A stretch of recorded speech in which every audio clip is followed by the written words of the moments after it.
Gary Neville, welcome to the Webby O'Neill channel. It's a pleasure to have you here. We all wanted Ole as a manager. I did, all the fans did. Is Ole Gunnar Solskjaer the man to take Manchester United to that next level? I mean, look, he's still got to prove that, hasn't he? And I think even he would say at this moment in time that if, he's fourth, fifth, third in the league, whatever he might be at the end of the season, that's not the level that he would want to take it. What I would say is that it feels to me that the club have got a plan now, finally, that fits with what the club is.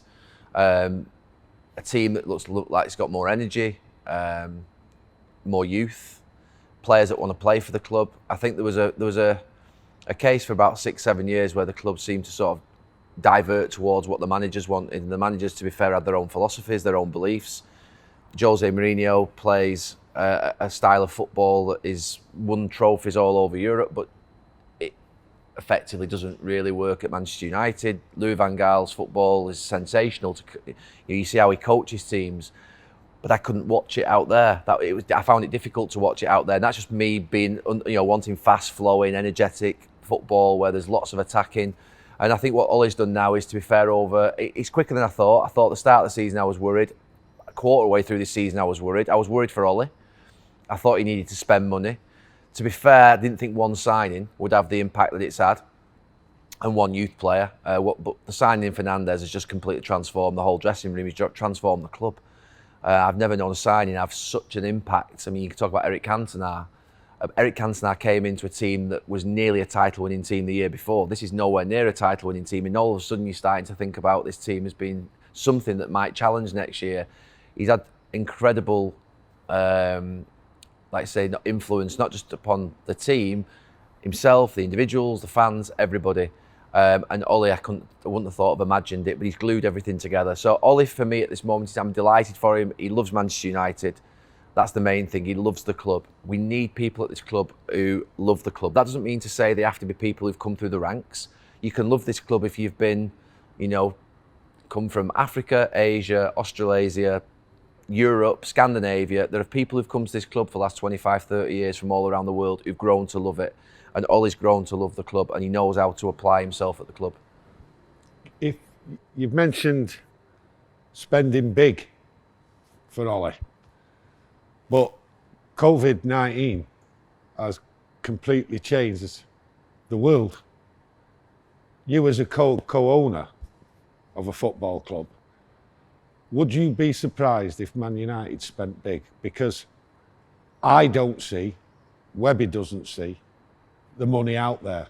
You will clearly understand the finances going on. And with United, everyone's screaming, spend big, we need spending. How any football club can spend big. I think City will. I think Chelsea will. I think they'll see this as time to exploit the market because I think they've got owners that have got deep pockets. I would hope Manchester United, who need 3 or 4 signings of the highest quality, see this as an opportunity to, look, if they're going to spend money in the next 2 years, 3 years, you might as well spend it now. You're going to get players cheaper today than you are in 2 years' time and 3 years' time. Yeah. So my view would be, this is the time that if you are going to spend that money in a year's time, 2 years' time, you might as well spend it now today. In the right players, obviously, that will last for that 3, 4, 5 year period that the club need. And they've definitely moved into sort of that sort of market now where they're not signing players for today, they're signing players for today and tomorrow, which is the right way. I would still say Manchester United should invest heavily in the summer because they've got the ability to do so. Yeah, of course they've been hit by what's happened, but if this club can't invest, then you must have a real problem, because the fact of the matter is they have got resources, the fans will come back, the revenue will return, they know it's going to come. We know that obviously this virus isn't going to last forever. And I think now is the time for them to push that little bit harder this summer. Minimum of 3 players into that squad that would take it to a point whereby it can start to challenge for the title. That team still needs. I watch for my sins through my job at Sky every single City and Liverpool game, it feels like, because you always do the top games. And I know where those teams are at. You know where Pep Guardiola and Jurgen Klopp are at. Ole Gunnar Solskjaer needs 2 or 3 more players in his squad to be able to compete with those managers. Because those teams at this moment in time are in front of us. It's obviously in front of us. They're 20-odd points in front of us. So, no, I think they should invest. I think they should, not stupidly. I'm not talking about 150 million on a player. I'm just talking about going getting the right players that will be at a better price today than they will be in 12 months, 18 months, 2 years. But you've seen how United over the last 5 years or so have dealt in that market, and they've been had over a few times. They've gone in and bought players overpriced. But there's a flip side to that, Gary, because you're saying, and everyone else is saying out there, there's a price. But doesn't that put United back in that position where they're haggling again? We've talked about, we've heard media reports about this Sancho, and there's a price being given. Now, that's set everyone off already, saying, well, that's 54 million, it's 50 million, and we're not paying any more. Now, how can that be? It's Manchester United. You're still going to have to basically encourage the player to come. You're still going to have to pay the money to the club. You're not going to be able to bully Borussia Dortmund if they're going to sell him. But the fact that next summer, Real Madrid might be in for him, Bayern Munich might be in for him, City might be back in for him, although they said they're not. Chelsea might come in for him. When all the other clubs are armed with money, he might have 4 or 5 choices. The fact that he could come to Manchester United this summer, because Manchester United are the only shop in town maybe that can afford him this summer, is where I think United will get players that they may not be able to get previously. Manchester United, I'm sure, over the last 6, 7, 8 years, when they've signed players and they've spent all that money, have probably wanted players that have gone to other clubs, but they've not been able to get them because those players have preferred to go to play for other clubs. Manchester United now, hopefully, are in a position whereby they can get players to come to the club. Paul Pogba's staying at Manchester United now, I think. Yeah. He wouldn't have been if it hadn't been for coronavirus. I'm sure the other clubs in Europe would have said, right, we'll have him, and they've got the money to have him. Manchester United now have the opportunity to exploit the market. That might not mean getting players cheaper. I think they will get them cheaper, but just the fact they can get players without the market being as competitive. If there's only you going into the shop, you've got a better chance of buying than if there's 4 or 5 going in looking at the same thing. And I think that's where United, to me, have an advantage, that if they can somehow put together a £150 million pot, they can get maybe another 30, 40, 50 million in for players that they want to get rid of. They've got a pot of money there to go and do some real damage with, to get 3 or 4 players into the club that would take it from here to here. You're right, they do have to be the right signing. They cannot go down the route of obviously what they've done previously. And the right signing is now obvious. Players who are hungry, players who have got age in them, players who have got years to come, who've got the potential still to reach. That's always been the United way when they've signed players. Me and Webby was talking before you came, and we was talking about players who we'd like to sign and all that, and what's on the market. Now, you've seen the United team, you've seen how they've changed this year, you've seen how since Ollie's come in, and you're also looking at the future. And like Webby said to me, like, who is it we're going to sign? Who is it you see what out there that this team needs? Definitely a centre-back. Definitely a centre-back. Challenge for David De Gea, a right winger and a centre-forward, in my opinion. We spoke about it before about, you look at the chance last night when Martial's gone on 1-on-1, Harry Kane puts that away. We need an out-and-out goal scorer. We need somebody who's going to... It's not to replace Martial, it's to challenge Martial. Yeah. It's to challenge Martial. It's meaning that Greenwood doesn't have to play right wing all the time. I do think the club need a winger who maybe can play both sides. Personally, I think he is centre forward. Well, we spoke to Wes Brown, and we discussed the left full back position. I think a left back is something that you would want competition in, definitely. He actually said having Williams there will spur Shaw on definitely. To it, and you're saying about bringing players in not to replace, but to challenge. In '99, we had Sheringham, Cole, and Solskjaer in the building. Sir Alex Ferguson signed Dwight York to challenge them, to complement them, to play with them, not to replace them. Yeah. You can sign a player in the same position as another player without disrespecting that player if that player's got the right attitude. So for me, the idea that a right winger comes in doesn't mean to say we're going to see Mason Greenwood sat in the stand.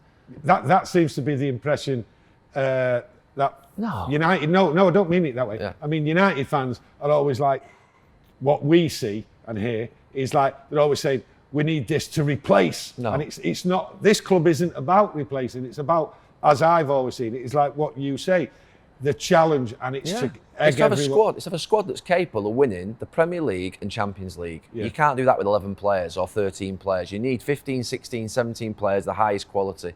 Yeah, you can't have too many where there's then that disruption with the personalities.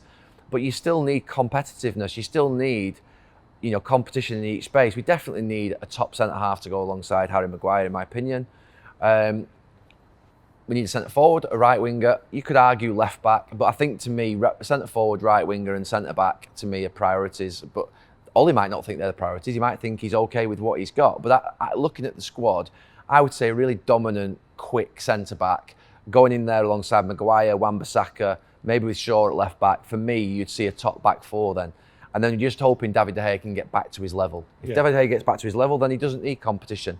Henderson, at this moment in time, it's a big ask to ask someone to come from Sheffield United, having had a good season, and be the Manchester United number one. I'd still want to see another sort of, step on the ladder for him before that. Webby mentioned to me before, Greenwood, Yeah. Greenwood, obviously, he's getting all the plaudits, and rightly so. The kid's been sensational. But looking at you, Gary, was anybody when you was coming through the club who give you that much excitement, as a young player coming through? Because for me, I've watched him for about 3 or 4 years now, growing up, playing down the middle. And I do feel sorry sometimes the way he's playing on the right. I'd love to see him for the game play down the middle, because he's come back as a man. He's gone away as a kid and he's come back a lot stronger. No one's knocking him off the ball. But you said last night, when you was on the match, that Greenwood excites you. He's the player that excites you so much. I love Marcus Rashford. I love players that come through the ranks, obviously. But you see him and you think, you say about players that when I came through, Ryan Giggs. Yeah. Ryan Giggs is the most. You go back, sort of 25, 30 years. Ryan Giggs was a phenomenon as a kid. He was the most special thing in the world, and he was. He's played at Manchester United at the age of 16, 17, before Greenwood. So you're talking about something there. Norman Whiteside, who we know him. Yeah. Norman Whiteside, someone who basically took on the world at the age of 16, 17. Yeah, they did. So you talk about Manchester United having these players who've been teenagers, who've literally come on, and you think, this is a different level. And I look at Greenwood, and to me, look, you can be wrong. Anything can happen. He can get carried away. Something could happen with him. He could lose his focus. And you don't know. But you look at him, and I just think, composure, left foot, right foot, athletic, tall, intelligent in his positions, can accept the ball on the back foot, can beat people with the ball at his feet or without the ball. I did a thing on the television, I don't know if you saw it last night, and he was the quickest this season out of Martial and Rashford. Shocked me that. That shocked me. I thought it was Rashford. Yeah, I would have thought Rashford quicker than probably Martial, because he's probably deceiving. Yeah. And I thought Greenwood probably, because he looks a little bit like he's not running that fast. Yeah. But all of a sudden you think he's quick. Yeah. And he's quick and he's strong and he's everything you want in a player. He can finish, he's got composure, he can take the ball on his back turn, he can see a pass. And then you're looking at a special player, everything that you want in a football player, and he's there. Yeah. So if he can mature, honestly, 3, 4, 5 years' time, imagine what that's going to be. It's going to be something out of this world. And like you say, he's only young, and you've got to make sure you don't get carried away. But sometimes you can't stop but get carried away by the fact that it's so good what you see. And I made the comment the other week. 3 weeks ago we made this comment. I made the comment saying if he stays at the club, stays injury-free, I think he'll beat Wayne's record. I really do. If he stays honestly, if he could do anything. Look, injury-free is the main thing. Yeah. The head bit and his focus and his hard work, that's down to him. Yeah. He's got to keep that right. Yeah. But that lad can be anything he wants to be. He's so good. Yeah. It honestly is so good. Just everything about him is so good when you watch him play. And Rashford, you watched Rashford last night. I thought actually it was his best game since lockdown last night. And over the last few weeks, you think about all that he went through pre-lockdown with the sort of, you imagine the emotional time that he must have gone through with everything that he was doing with regards to the government and challenging the government. That must have taken a lot out of him and emotionally taken a lot out of him. I do think in those first 5 games back, he just looked a little bit off where he would be. Yeah. Last night, he looked sharp, he looked right, he looked like he was at it again. Yeah, yeah. And sometimes that happens anyway. It could just be 3 or 4 games where he's not been at his best. Martial last night, I thought looked fantastic. Yeah. And what's happening now with those 3? There's a little competition going on. Yeah. And there's egos, massive egos. All footballers got egos, by the way. Yeah. So they're there in that dressing room and they're thinking, I want to score more than you, I want to score more than you. But they've also not just got an ego and they want to score more than each other, they're passing to each other as well. Yeah. So Martial last night plays the little ball over to Rashford. In the second half, he pulls it back to Rashford, and Rashford, to be fair, gets the one blocked when he could have just gone himself. they're now starting to appreciate each other, respect each other. And that's what happened with Sheringham, with Solskjaer, with Cole, with York. They didn't only become competitive in the fact they wanted to score goals, and they wanted that, but they also wanted to help each other. Yeah. And they got as much satisfaction out of setting each other up as they did in the end scoring themselves. And that happened at Arsenal with Henry and with other players like that. They always used to set each other up, Henry and Pires. And they've seen it at United with Tevez and Rooney and Hughes and Cantona. The great strikers have got egos, they want to score, but they also know when their teammate's in a better position and they appreciate the teammate. So for me, going back to Greenwood, time for composure on him, because obviously you can get too carried away, but I feel like getting carried away because he's as good as I've seen for a long time. We've not finished with you yet. Now, I don't know whether he's going to take up the challenge. Is it a boxing match? These two used to be apparently. These two were apparently used to be hard boys. Apparently, at some point in their careers. Yeah. I don't get it myself. You know what I mean? Well, we'll turn the cameras off in a minute. We'll see what happens. We're going to challenge him, and we're hoping he takes up the challenge.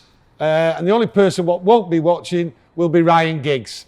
You, being a Sky Sports presenter, know all about VAR, don't you? Yeah, I do. We have it here as well. So there's no cheating, no going over. So, you're here. Now, what you're up against is the greatest goalkeeper I know I am. All right? Through here, all the way. You can't go past there.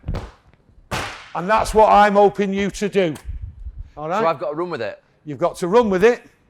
You have one chance only. If you miss, that's life. If I miss, I go home. I don't want any comebacks whatsoever. By the way, move that cone toe in that middle one. No, these cones are here as the VAR technology.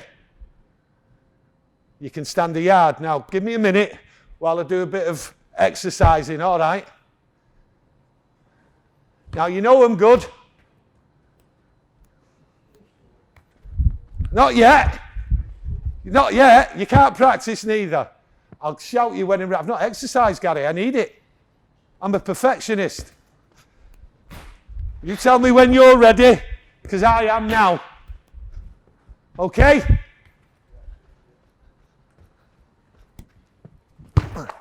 Oh, no! Christ! Far corner, Tony. Yeah? Far corner. Oh, Mill. What you ill about? How ill is Ryan going to be now? I'm surprised Ryan missed. Are you not going to get on the phone and tell him? No. He didn't miss. No. I saved it. I have to take this. Bad this. I feel bad. It's no good now, Gary. It's no good. Come on. Let's have you. Please subscribe to the channel. Please watch the videos. And please press all the likes.